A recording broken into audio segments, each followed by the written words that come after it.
So welcome students. अपना जो chapter चल रहा था उसका आगे का पार्ट अब इधर समझेंगे। अब ये लेसन का जो आगे का पार्ट है वो इधर पर हम कंटिन्यू करते हैं, जिसमें कि ये टाइड्स के बारे में बताया गया है।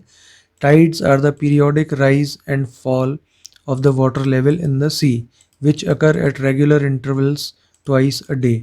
तो टाइड्स जो होती हैं वो पानी का चढ़ना और उतरना होता है एक दिन भर में कम से कम 2 बार तो होता ही होता है ये। Tides are caused by the gravitational pull of the moon and the sun on the earth. तो जो पानी का ये उठना और ऊंचा लेवल हो जाना और नीचा हो जाना, ये ग्रेविटेशनल फोर्स की वजह से होता है, जो सूरज की और चांद की ग्रेविटेशनल फोर्स होती हैं उसकी वजह से। When the level of sea water rises and water moves further up the shore it is high tide. तो जब पानी का लेवल समुद्र का बढ़ जाता है और किनारों पे ये ऊंचाई तक भर जाता है तो इसको हाई टाइड बोलते हैं। When the level of water falls and water recedes from the shore it is low tide. और जब पानी का लेवल ऊंचाई कम हो किनारे पे और ये पानी उतर जाए तो फिर उसको लो टाइड बोलते हैं। A place usually has high and low tides twice in a day. और जितने भी समुद्री किनारे हैं और उन पे कोई भी जगह होती है तो वहाँ पर आम तौर पे एक दिन में 2 बार हाई टाइड और लो टाइड होता है। Even though the moon is smaller than the sun, it exerts a much larger gravitational pull। और जबकि सूरज की तुलना में हमें ये मालूम है कि सूरज बड़ा है और मून छोटा है, लेकिन फिर भी वो उसमें ग्रेविटेशनल फोर्स ज़्यादा है। ग्रेविटेशनल फोर्स क्या है आप जानते ही होंगे। चुंबकीय शक्ति, जैसे कि मैग्नेट होती है, चुंबक होती है, जिस तरह से चुंबक अपनी तरफ लोहे की चीज़ों को खींच लेती है, तो ऐसे ही हमारी धरती में भी ग्रेविटेशनल फोर्स है, जिसकी वजह से हम धरती पर चलते हैं और हमको वज़न अपना जो भी महसूस होता है ये ग्रेविटेशनल फोर्स की वजह से होता है। और चांद जो होता है उसमें भी ग्रेविटेशनल पुल होता है। तो जो पानी का टाइड का किनारों पे ऊंचा लेवल हो जाना है वो उसके ग्रेविटेशनल फोर्स की वजह से होता है। यानी चांद की जो मैग्नेटिक शक्ति है वो उसको खींचती है पानी की तरफ अपने पर। चांद तो ऊपर है, तो जब पानी को ऊपर की तरफ खींचेगा चांद तो किनारों पे क्या होगा, पानी उठ जाएगा, पानी का लेवल उठ जाएगा। तो ये उसका रीज़न रहता है। और चांद जो है इसका फोर्स ज़्यादा क्यों है सूरज से, क्योंकि साइज़ में तो सूरज बड़ा है लेकिन डिस्टेंस में अर्थ से, पृथ्वी से जो दूरी है उसमें सूरज बहुत दूर है और चांद पास में है, इसलिए इसका फोर्स ज़्यादा काम करता है। The height of tides is not the same on every day of the month. The relative position of the moon and the sun with respect to the earth is responsible for the variation in the height of tides। और जो tides यानी ऊंचाई जो पानी के level की है वो महीने के सभी दिनों में एक जैसी नहीं रहती है। और ये इसकी जो ऊंचाई या नीचाई है ये उसके ऊपर निर्भर करती है कि जो पृथ्वी और सूरज और चांद इनकी आपस में स्थिति। आपको मालूम है कि ये रिवॉल्यूशन और रोटेशन जो होता है इसके ऊपर डिपेंड करता है, क्योंकि ये तो आपको पता ही है कि सूरज की जो चक्कर है वो पृथ्वी लगाती है और पृथ्वी के चक्कर चांद लगाता है। तो अब किसी एक पर्टिकुलर टाइम पे महीने के कौन से दिन में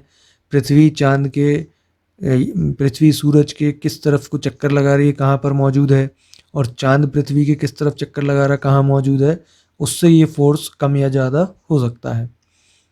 देर are two extreme positions, spring tide and neap tide. ये एक दो बहुत ही तीव्र वाली स्थितियां हैं, जो एक स्प्रिंग टाइड और नीप टाइड इसका नाम रखा गया है।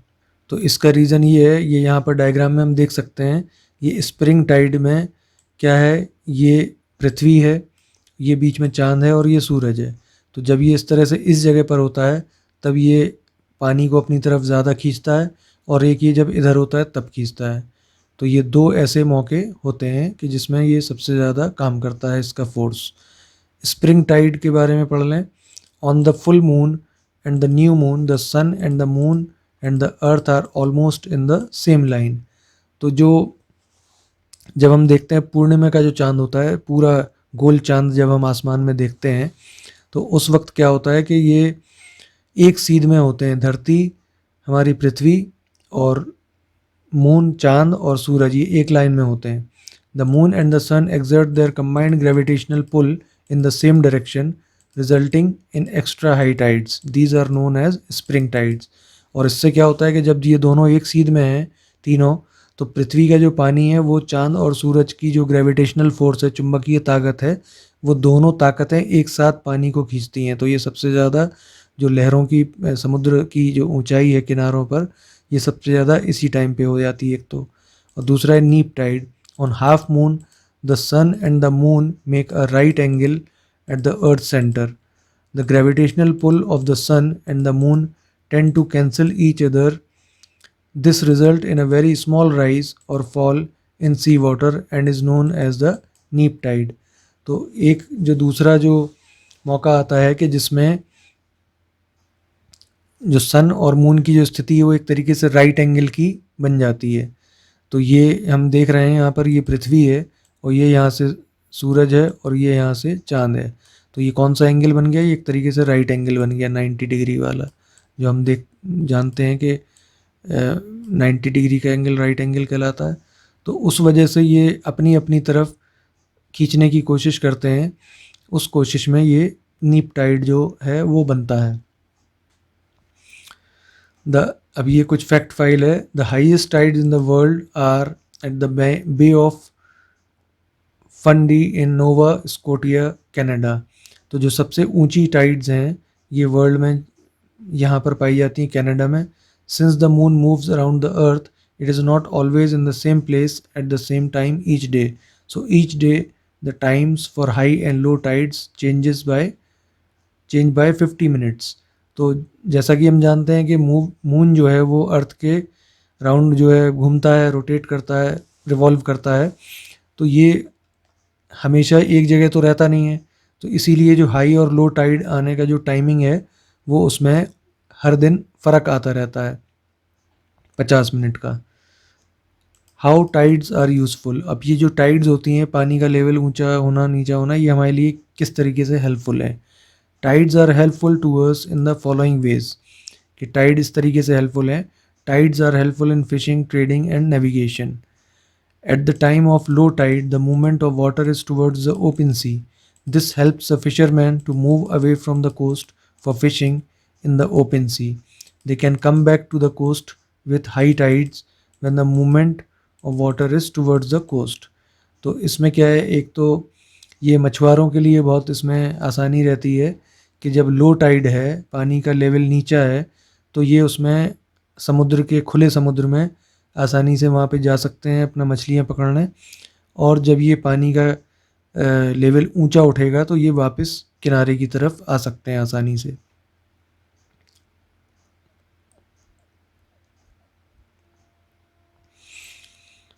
ये यहाँ पर डायग्राम दिया है जिसमें ओशन करंट की बात की गई है कि किस तरीके से पानी का बहाव कहाँ कहाँ किस तरह की किस दिशा में रहता है. अब ये जो अभी हम इसके टाइड्स के फ़ायदे पढ़ रहे थे, उसी में ये अगला पॉइंट है. The surge of water up the mouths of rivers during high tide also helps the movement of large ships in and out of river ports. The ports of Kandla in Gujarat and Diamond Harbour in West Bengal are dependent on tidal conditions. तो एक और उससे क्या रहता है फ़ायदा कि जो नदियों के मुहाने के ऊपर जो हाई टाइड और पानी का ऊंचा होना और नीचा होने से क्या है कि जो पानी के बड़े बड़े जहाज़ हैं उनके मूवमेंट से भी इसी के ऊपर निर्भर होते हैं, इस पे ऊपर डिपेंड करता है, उससे मदद भी मिलती है. तो जो कांडला के गुजरात में कांडला पोर्ट है और डायमंड हार्बर है वेस्ट बंगाल में, इधर पर शिप्स का मूवमेंट और वहाँ आना और जाना काफ़ी कुछ इस पे टाइड पर ही निर्भर करता है. Tides also help in clearing the silt and other sediments deposited by rivers on their beds and prevent the silting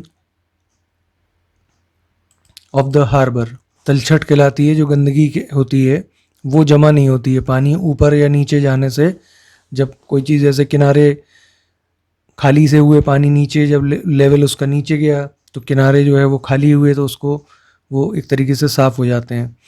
और अगर पानी एक जगह भरा रहेगा तो फिर जब पानी भरा रहेगा तो अंदर उसकी जो गंदगी है वो सब जमी रहेगी किनारों पे, उसके सरफेस पे। तो ये भी उससे फ़ायदा होता है। The energy of the tides can be used for generating electricity. Tidal power stations have been set up in Canada, Japan and France.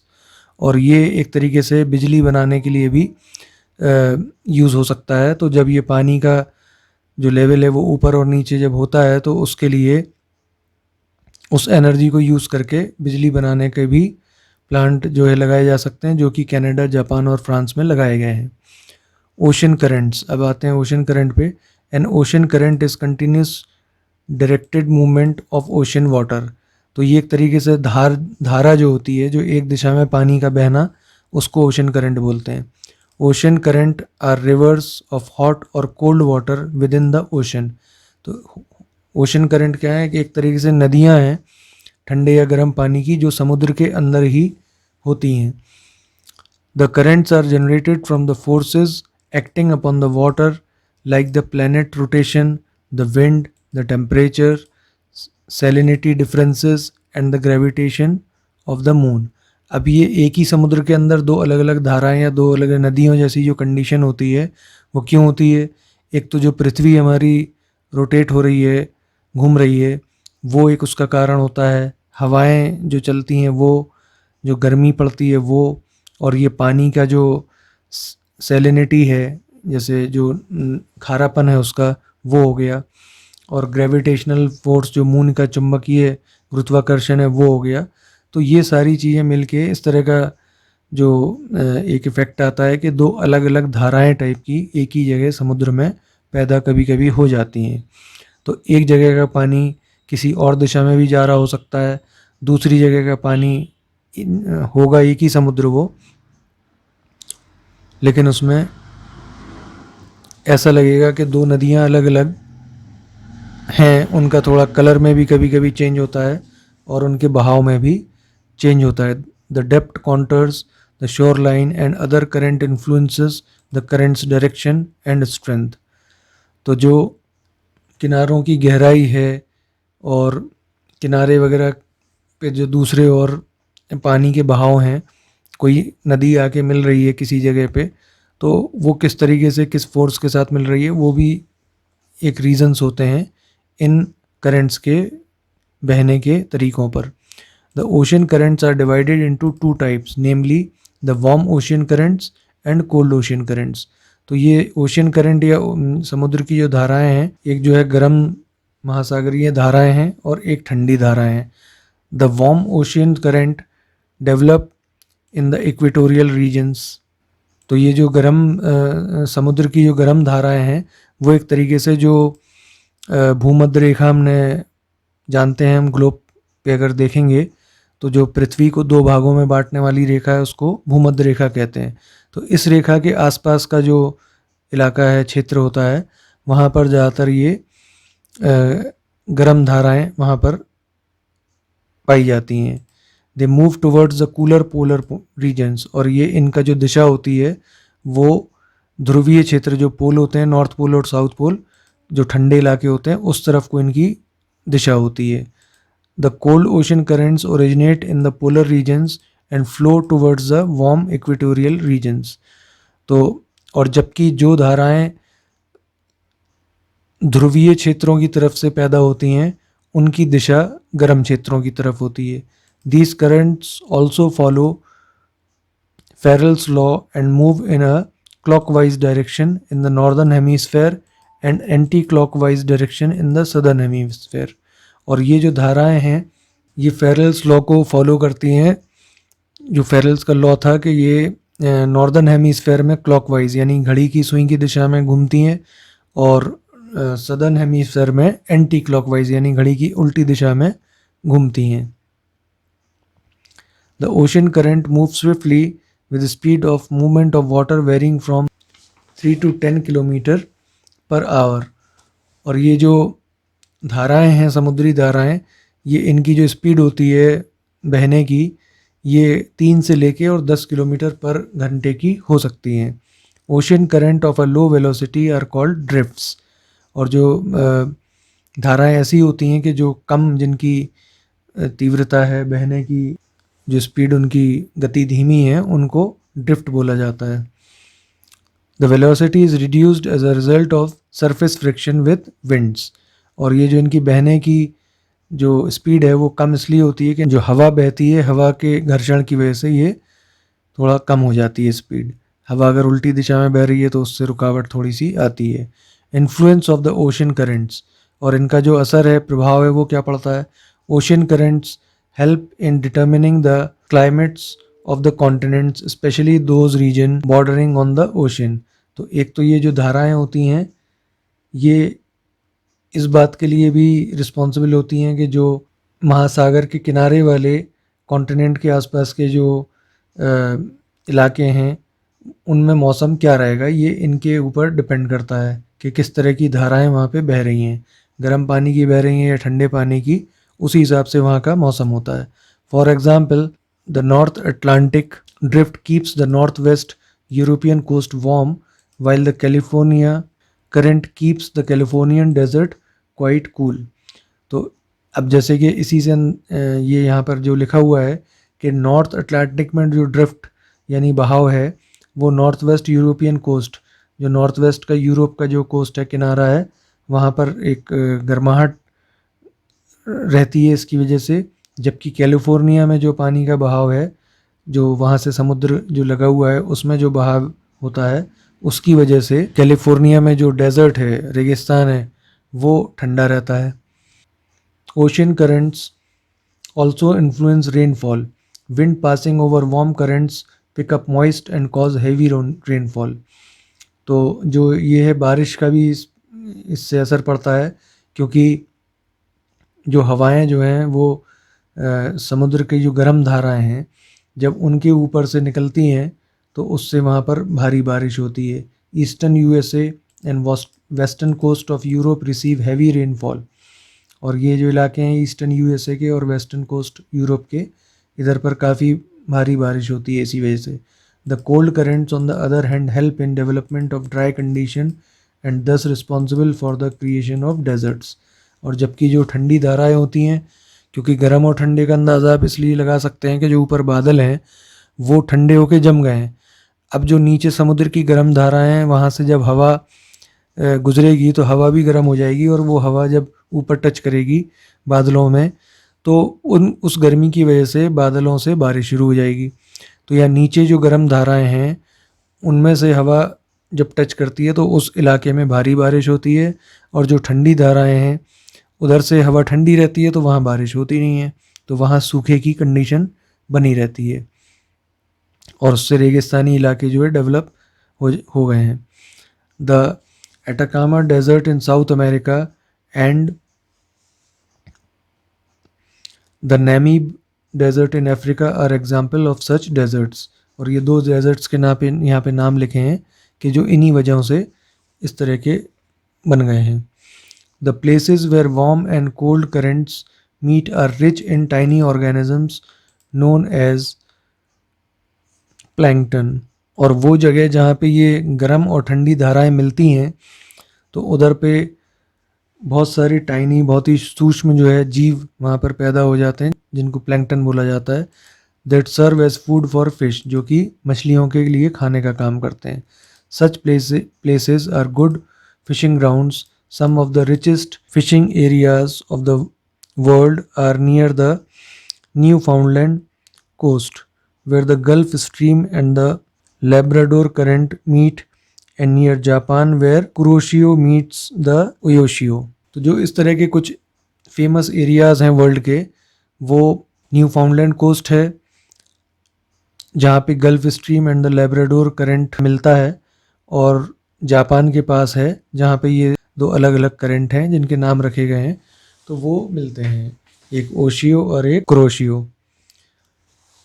तो ये इस तरह की जगहों के एग्जाम्पल यहाँ पर बताए गए हैं। The meeting of warm and cold ocean currents result in thick fogs. These areas become dangerous for ships. और ये जो ठंडी और गर्म धाराएं मिलती हैं, इनकी वजह से क्या है, धुंध भी बन जाती है, फॉग बन जाता है, और उससे क्या होता है कि शिप्स के लिए बड़ा ख़तरनाक हो जाता है, क्योंकि जब शिप्स किस दिशा में जा रहे हैं, आगे क्या है, कोई चट्टान तो नहीं है, ये सब दिखेगा नहीं धुंध की वजह से।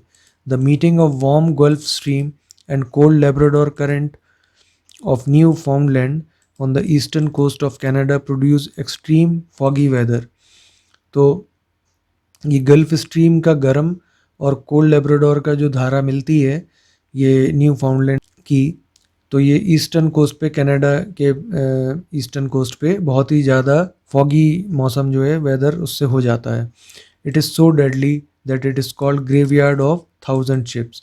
और ये इतना ख़तरनाक है कि इसको हज़ारों जहाज़ों का कब्रिस्तान बोला जाता है, क्योंकि जितनी धुंध होगी वहाँ उतने एक्सीडेंट्स भी होंगे।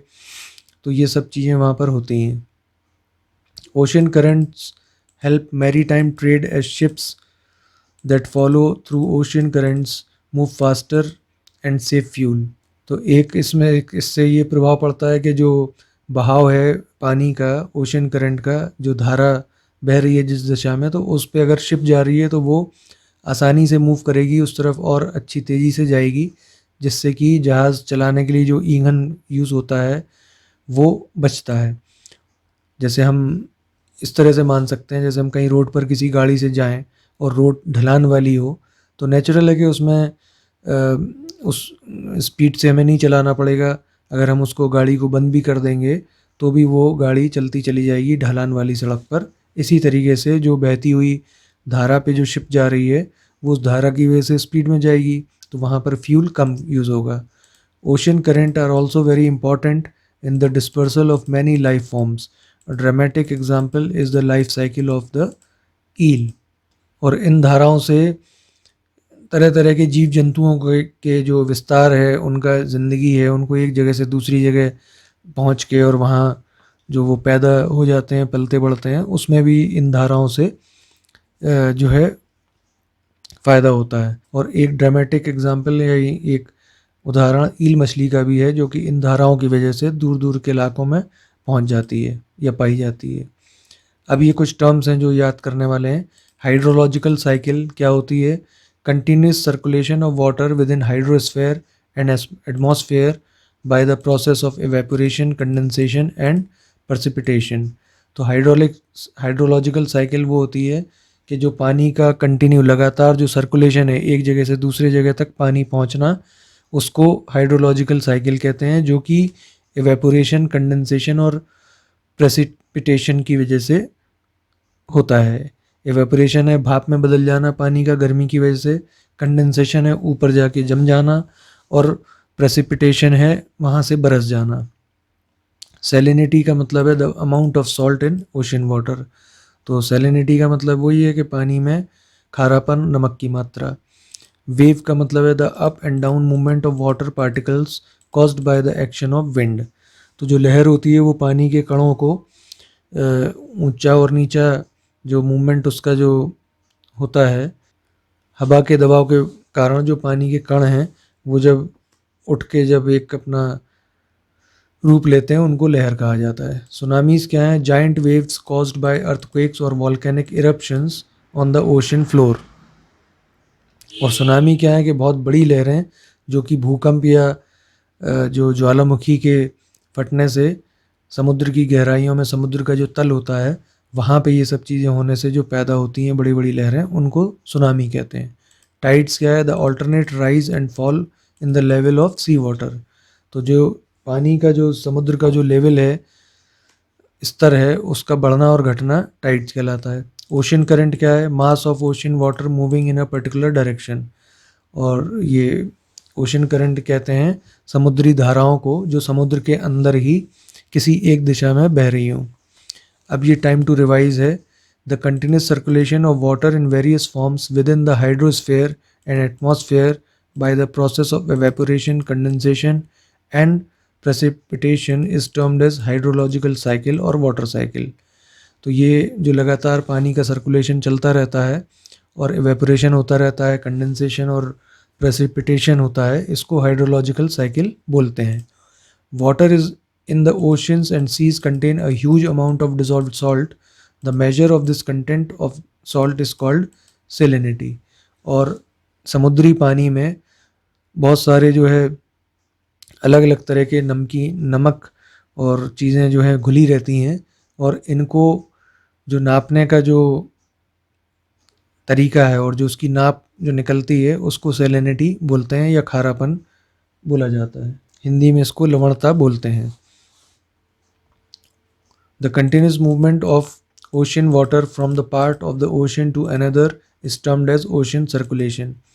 और जो पानी का मूवमेंट है समुद्र के अंदर एक जगह से दूसरी जगह पानी का पहुंचना, उसको महासागरीय या ओशन का सर्कुलेशन कहा जाता है, या हिंदी में महासागरीय परिसंचालन।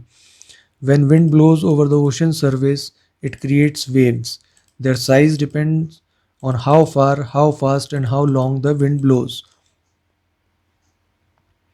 और जो हवा जो चलती है और जब समुद्र की सतह की ऊपर से हवा बहती है तो उससे लहरें बनती हैं, और जो लहरों का साइज़ है वो इस बात पर निर्भर करता है कि हवा की जो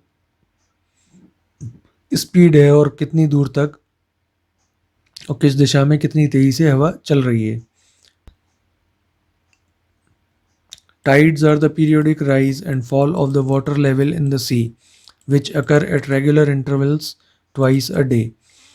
और जो टाइड्स हैं वो एक समय समय पर पानी का लेवल बढ़ना और घटने को टाइड कहते हैं, जो कि कम से कम एक दिन में 2 बार होता है। Tides are helpful in fishing, trading and navigation.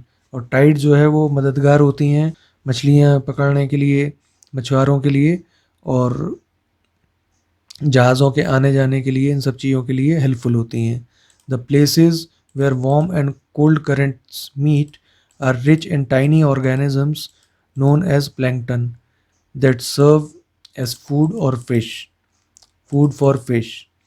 तो जो जगह जहाँ पे ये गर्म और ठंडी धाराएं समुद्र की मिलती हैं, वहाँ पर ये बहुत छोटे छोटे ऑर्गेनिजम्स, जीव जो हैं वो पैदा हो जाते हैं, जिनको प्लैंकटन कहा जाता है, और जो कि मछलियों के लिए खाने का काम करते हैं। Ocean currents help maritime trade as ships that follow through ocean currents move faster and save fuel. और ओशन करंट से जो है, जो जहाज़ पानी के चलते हैं उनको तेज़ी से चलने में मदद मिलती है, जिससे कि वो उनमें जो ईंधन खर्च होता है, उसमें जो तेल या डीजल या कोई भी चीज़ से जिससे वो चलते हैं उसमें वो कम ईंधन लगता है। तो यहाँ तक हमने स्टूडेंट्स ये पढ़ लिया है लेसन, और इसके सारे टर्म्स और ये रिवीजन और जो केस स्टडी थी वो सारा अब कंप्लीट हो गया है। अब जो इसके क्वेश्चन आंसर्स और जो एक्सरसाइज वगैरह हैं ये आपको नेक्स्ट पार्ट में, जो वीडियो का फॉर्म भी हो सकता है या जेपीजी फाइल या पीडीएफ फाइल हो सकती है, उस पार्ट में आपको ये दे दिया जाएगा। तो अब नेक्स्ट वीडियो में हम नेक्स्ट लेसन में मिलेंगे। तब तक के लिए take care and good bye.